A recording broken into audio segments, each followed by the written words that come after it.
Hello, this is Lori Michelle, the Moshiach, with more guidance through Gog and Magog. The 20th anniversary of 9/11.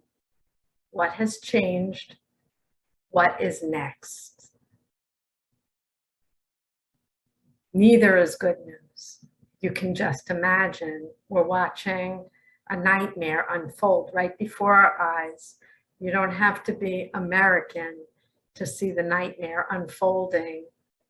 But if you're a good person and you believe in the King of the universe and you believe in love and kindness, you can see that we're in deep trouble right now.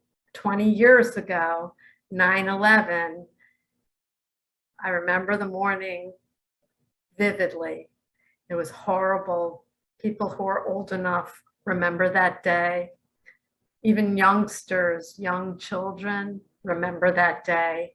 We had to go to the schools and pick up our kids from the elementary school. I was 40 years old and I had 3 little kids, and there were planes still up in the air. They closed all the airports all across America and they didn't know where these planes were. And we went to pick up our children. It was incredible. We know what happened. Over 3,000 Americans died that day, innocent people just going to work. And now we're watching the nightmare unfold in Afghanistan. And 20 years later, I spoke to Hashem today. I said, I don't even know what to talk about. And he gave me this entire video to record. I was so tired that today I got up at 4:30. I get up very early now and I work out and I do a lot of exercising and stretching, and I'm exhausted by noon. He said, rest and I'll give you exactly what we're supposed to talk about today. And he already had told me that it was more guidance through the Gog and Magog World War III. That's what he said it was going to be. And I said, I don't really have anything to talk about. He said, oh, yes, you do. So he awakened me to 9/11. And he said, what's changed? And the world is a much worse place, much more dangerous place than it ever was. And 20 years ago, I was sitting in my office. I wasn't surfing the internet. We didn't have social media like we have now, where people are sniping at each other and whining and complaining and attacking each other. And right after 9/11, Americans came together. Americans were proud to be Americans 20 years ago. And now it's a nightmare. But now, 20 years later, I live in Israel. I'm a dual citizen, and I never would have imagined that this would be the case. 20 years ago, I lived in New Jersey. I had a big, beautiful house. I had lots of money. I thought I had a lot of really dear friends, and I still love those people, but I don't have those people in my life anymore. My life was turned upside down and inside out and backwards. And 20 years later, I live my life virtually alone, speaking to Hashem day and night, night and day. And I mostly only speak to my kids and my grandson and a couple of other people, a few of you. And I'm fine with that. I don't want to do this. I don't want to put my face online. I don't want to be the Moshiach. I want your guy to show up. And he says, no, people, your guy is me. And if you've read my book, and many people have, not enough, really only a little handful, you know what's in here. You know what he explained to me, and I'm not attached to it. But 20 years later,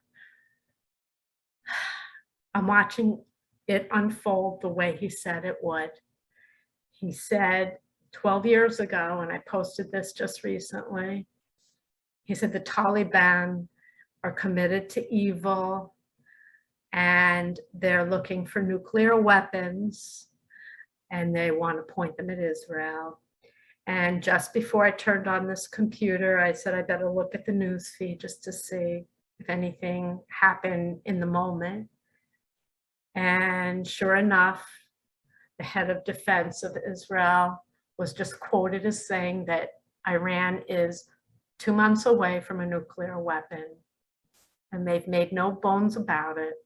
Death to Israel, death to the United States of America.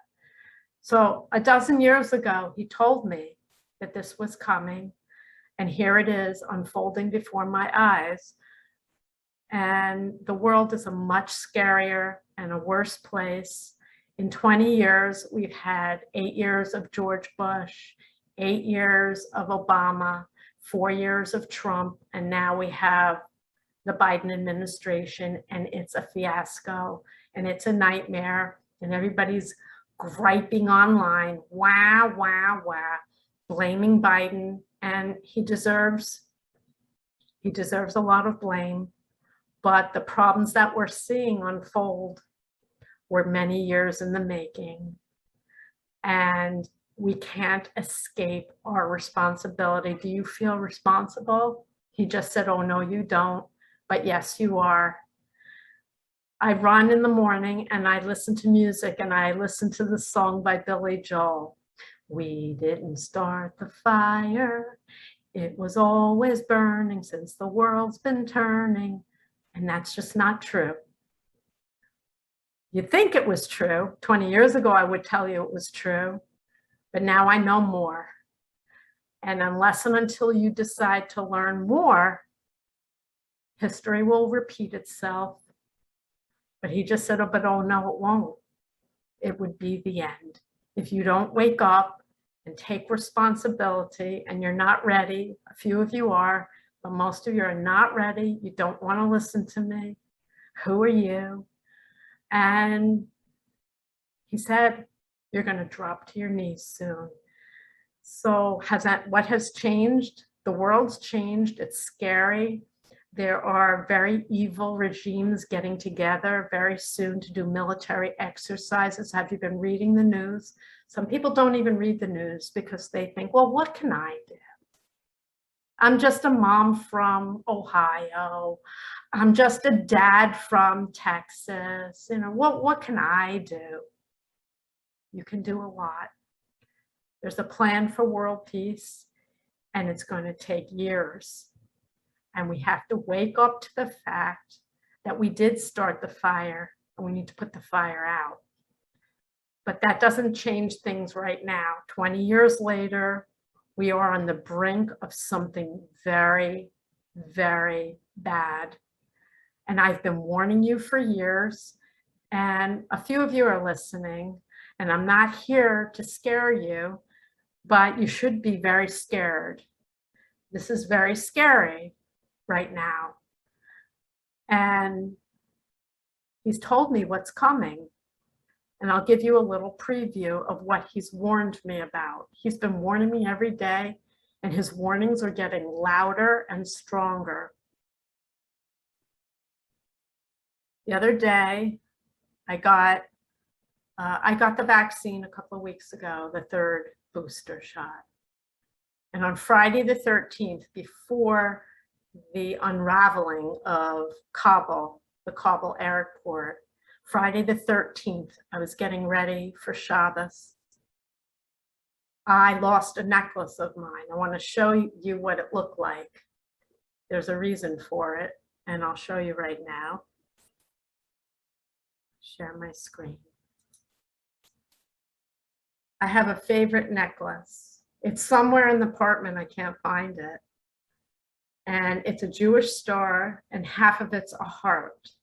And it's very sweet. I bought it for myself, I don't know, 20, 30 years ago, maybe 30 years ago. And it's one of the few pieces of jewelry I kept for myself. I don't have much in the way of material items anymore. I sold my jewelry to pay rent. I lost everything. If you've read my book, you know what I went through in these past 12 years. And this is sort of what it looked like.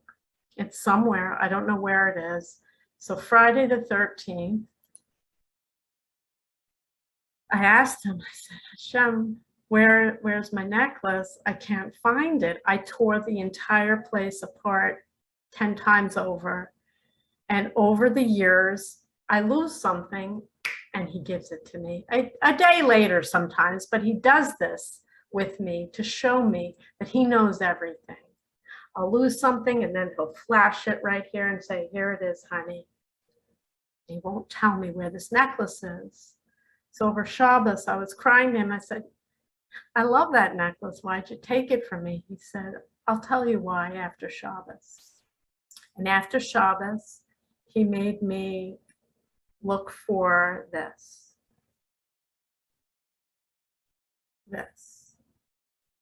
This is a Jewish star that I've had since I was a baby. Someone gave it to me. And after I ran the Brooklyn Half Marathon, which the story is in here, the Morning Miracle in Brooklyn. If you have the book, it's on page 63. The Brooklyn Half Marathon, a Saturday morning miracle. I discovered the miracle of the Shema prayer. I injured myself that morning in a horrific way. I was running a half marathon to honor my father 2 weeks later in a full marathon. And that morning was intense. You can read about it. I've spoken about it. I've posted about it. You can look for it. I had an encounter with the Holy One that morning. I didn't know it was him, but I had an encounter and I sobbed when I finished that half marathon. And the next day, I found this necklace, and I wouldn't take it off. I looked up the Shema prayer, Shema Yisrael, and I learned that it's a miracle-making prayer. And this little Star of David I wore in the first marathon for my father in memory and in honor of my dad. And all 4 full marathons, 26.2 miles that I ran in honor of someone I loved before my awakening, I wore this. And I would run these marathons and I would touch it and I would say Shema Yisrael, I'd say the prayer. And it's a very holy prayer. So he wanted me to start wearing it and he took away my little sweet heart Star of David. And I said, why'd you do that? He said, you need strength. It's going to get very bad right now, Lori. And I want you to wear this. So I wear it. I don't wear it online. I don't wear obvious objects of what I am, which is a Jew. I'm a Jew. I make no bones about it. You know I'm Jewish. But I don't wear symbols like this online for a purpose, because some of you are not, most of you who watch me are not, some of you are Jewish. And God is God. He's God for all of us. So I don't want to define myself in your eyes if you have a prejudice in your heart or your mind. That prejudice has to go away. And God willing, it will. So I don't wear it online, but I wear it at home and I wear it all over Israel and I touch it for strength. And so what has changed 20 years later? He says, I've never changed. I don't change. People who know me say I'm very consistent. I'm the same as I ever was. But my physical world crumbled. I lost my material wealth, friends. You know, I love you, but they're not in my life. I have my kids, and I have a few of you that I speak to. But what I have is I don't have all the stuff around me. I have what's inside. I am rock solid from the inside out. He holds me very strong. Sorry to cry. But he says, I'm warning you.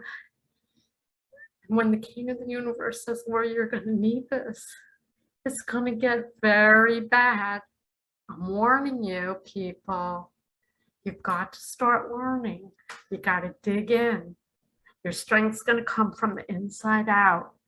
That's where your heroism comes from. That's where your strength, your love comes from your soul, not from your stuff, not from the thumbs up. Oh, love you lots, hugs, none of that.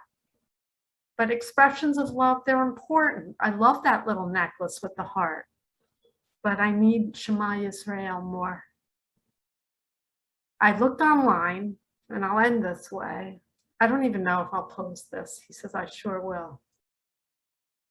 I looked for Afghanistan because I'm from New Jersey, people. I'm a New Jersey mom. 20 years ago, I was living in the suburbs of New Jersey, and now I'm in the Middle East. So I looked, and I wanted to see, where's Afghanistan taken over by the Taliban? What's going on here? Most maps don't even show Israel. Little speck, little pin dot in the world, Israel. But Afghanistan is enormous, and it's a neighbor of mine. Iraq, Iran, very close, Syria. And I said, Hashem, look at this, little Israel, and all these vicious enemies who want to wipe us out all around us. How are we going to survive this? I just said it. Shema Yisrael. Adonai Eloheinu, Adonai Echad. The Lord is one. God bless you. Pray for the people in Afghanistan.